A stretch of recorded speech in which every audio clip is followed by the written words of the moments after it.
Hello ನನ್ನ ಗೆಳೆಯರೇ, ಎಲ್ಲರೂ ಹೇಗಿದ್ದೀರಾ? ಎಲ್ಲರೂ ಹುಷಾರಿದ್ದೀರಾ ಅಂತ ಭಾವಿಸ್ತೇನೆ. ಸೊ ಇವತ್ತಿನ ವಿಡಿಯೋದಲ್ಲಿ ನಾನು ನಿಮಗೆ ಚಿಕನ್ ಸಾಸೇಜ್ ಚಿಲ್ಲಿ ಹೇಗೆ ಮಾಡೋದಂತ ತೋರಿಸ್ತೇನೆ. ಇದು ಒಂದು easy recipe, bachelor friendly recipe ಹಾಗೂ less time consuming recipe. So ಫಸ್ಟಿಗೆ ನಾನೊಂದು ಪ್ಯಾನನ್ನು ಹೀಟ್ ಮಾಡ್ತೇನೆ. ಸೊ ಇಲ್ಲಿ ಒಂದು ದೊಡ್ಡ ಆನಿಯನ್ ತೊಗೊಂಡಿದ್ದೇನೆ, ರಫ್ಲಿ ಚಾಪ್ಡ್ ಆನಿಯನನ್ನು ಸಾಟೆ ಮಾಡಿದ್ದೇನೆ. ಸೊ ಒಮ್ಮೆ ಅದು ಸಾಫ್ಟ್ ಆದ ನಂತರ ಅದಕ್ಕೆ ನೀವು ರಫ್ಲಿ ಚಾಪ್ಡ್ ಆದಂಥ ಗಾರ್ಲಿಕ್, ನಾನೊಂದು 4 ಗಾರ್ಲಿಕ್ ತೊಗೊಂಡಿದ್ದೇನೆ, 2 ಚಿಲ್ಲಿ ತೊಗೊಂಡಿದ್ದೇನೆ ಮತ್ತು ಒಂದು ದೊಡ್ಡ ಟೊಮೆಟೊ. ಸೊ ಇಷ್ಟನ್ನು ಹಾಕಿ ಸಾಟೆ ಮಾಡಿ, ಸಾಲ್ಟ್ ಹಾಕಿ ಸ್ವಲ್ಪ ಬೇಗ ಕುಕ್ ಆಗ್ತದೆ. ಸೊ ಇಷ್ಟನ್ನು ಹಾಕಿ ಆದಮೇಲೆ ಸಾಫ್ಟ್ ಆದ ನಂತರ ನಿಮ್ಮ ಹತ್ರ ಚಿಕನ್ ಸ್ಟಾಕ್ ಕ್ಯೂಬ್ ಇದ್ದರೆ ಹಾಕ್ಬೋದು ಅಥವಾ ವೆಜ್ ಸ್ಟಾಕ್ ಕ್ಯೂಬ್ ಇದ್ದರೆ ಸಹ ಹಾಕ್ಬೋದು.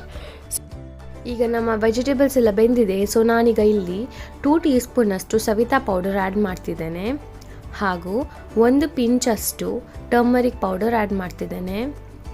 ಆನಂತರ 1/2 ಟೀ ಸ್ಪೂನಷ್ಟು ಬ್ಲ್ಯಾಕ್ ಪೆಪ್ಪರನ್ನು ಆ್ಯಡ್ ಮಾಡ್ತಿದ್ದೇನೆ. ಸೊ ನಿಮಗೆ ಇಲ್ಲಿ ಯಾವುದು ಸ್ಪೈಸಸ್ ಬೇಕು, ಎಕ್ಸ್ಟ್ರಾ ಸ್ಪೈಸಸ್ ಬೇಕಾದರೆ ಆ್ಯಡ್ ಮಾಡ್ಬೋದು. ಸೊ ನಾನೀಗ ಇಲ್ಲಿ ಡೈಲ್ಯೂಟೆಡ್ ಲೈಮ್ ಜ್ಯೂಸ್ ತೊಗೊಂಡಿದ್ದೇನೆ. ಫ್ರೆಶ್ ಲೈಮ್ ಜ್ಯೂಸ್ ಕೂಡ ಹಾಕ್ಬೋದು, ಇಲ್ಲ ಟ್ಯಾಮ್ರಿನ್ ವಾಟರ್, ವಿನೆಗರ್ ಕೂಡ ಹಾಕ್ಬೋದು. ಸೊ ನಾನೀಗ ಇಲ್ಲಿ ಒಂದು ಸ್ವಲ್ಪ ವಾರ್ಮ್ ವಾಟರನ್ನು ಆ್ಯಡ್ ಮಾಡ್ತಿದ್ದೇನೆ. ಕೋಲ್ಡ್ ವಾಟರ್ ಸಹ ಹಾಕ್ಬೋದು. ಇದು ಜಸ್ಟ್ ನಾನು ವೆಜಿಟೇಬಲ್ಸ್ ಮಸಾಲೆ ಎಲ್ಲ ಒಟ್ಟಿಗೆ ಮಿಕ್ಸ್ ಆಗಬೇಕಂತ ಹಾಕ್ತಿದ್ದೇನೆ ನೀರು. ಸೊ ನೀರು ನಿಮಗೆ ಬೇಕಾದರೆ ಹಾಕ್ಬೋದು, ಇಲ್ಲಾಂದರೆ ಸ್ವಲ್ಪ ಎಕ್ಸ್ಟ್ರಾ ನೀರು ಹಾಕಿ ಅದನ್ನು ಕುಕ್ ಮಾಡ್ಬೋದು ಈ ರೀತಿಯಲ್ಲಿ. ಸೊ ಎಲ್ಲ ಮಸಾಲ ಒಟ್ಟಿಗೆ ಮಿಕ್ಸ್ ಆದಮೇಲೆ ನೀವು ಕಟ್ ಮಾಡಿಟ್ಟಂತಹ ಸಾಸೇಜಸನ್ನು ಹಾಕಿ. ನಿಮಗೆ ರೌಂಡ್ ಶೇಪಲ್ಲಿ ಕಟ್ ಮಾಡಬಹುದು, ಸ್ಲೈಸಲ್ಲಿ ಕಟ್ ಮಾಡಬಹುದು, ನಿಮಗೆ ಹೇಗೆ ಬೇಕು ಹಾಗೆ ಕಟ್ ಮಾಡಿ. ಸೊ ನಾನೀಗ ಚಿಕನ್ ಸಾಸೇಜನ್ನು ಹಾಕ್ತಿದ್ದೇನೆ. ಇದು ನಿಮಗೆ ನಿಮ್ಮ ರೈಸ್, ರೋಟಿ, ಚಪಾತಿ, ಇದು ನಿಮಗೆ ಮಾರ್ನಿಂಗ್ ಬ್ರೇಕ್ಫಾಸ್ಟಿಗೆ ಸಹ ಆಗ್ತದೆ, ಇಲ್ಲ ಲಂಚ್ ಡಿನ್ನರ್ಗೆ ಕೂಡ ಆಗ್ತದೆ. ಇದೊಂದು bachelor friendly less time consuming recipe.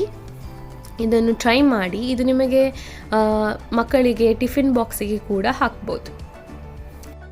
ಲಾಸ್ಟಲ್ಲಿ ಕೊರಿಯಂಡರ್ ಹಾಕೋದನ್ನು ಮರಿಬೇಡಿ. ಸೊ ಈ ರೆಸಿಪಿ ನಿಮಗೆ ಇಷ್ಟ ಆಗಿರ್ಬೋದು ಅಂತ ಭಾವಿಸ್ತೇನೆ. ಇಷ್ಟ ಆದಲ್ಲಿ ಲೈಕ್, ಶೇರ್, ಸಬ್ಸ್ಕ್ರೈಬ್ ಮಾಡೋದನ್ನು ಮರಿಬೇಡಿ. ಇನ್ನು ಹೊಸ ರೆಸಿಪಿದೊಂದಿಗೆ ಬರ್ತೇನೆ. ಅಲ್ಲಿವರೆಗೆ ಟೇಕ್ ಕೇರ್, ಬಾಯ್.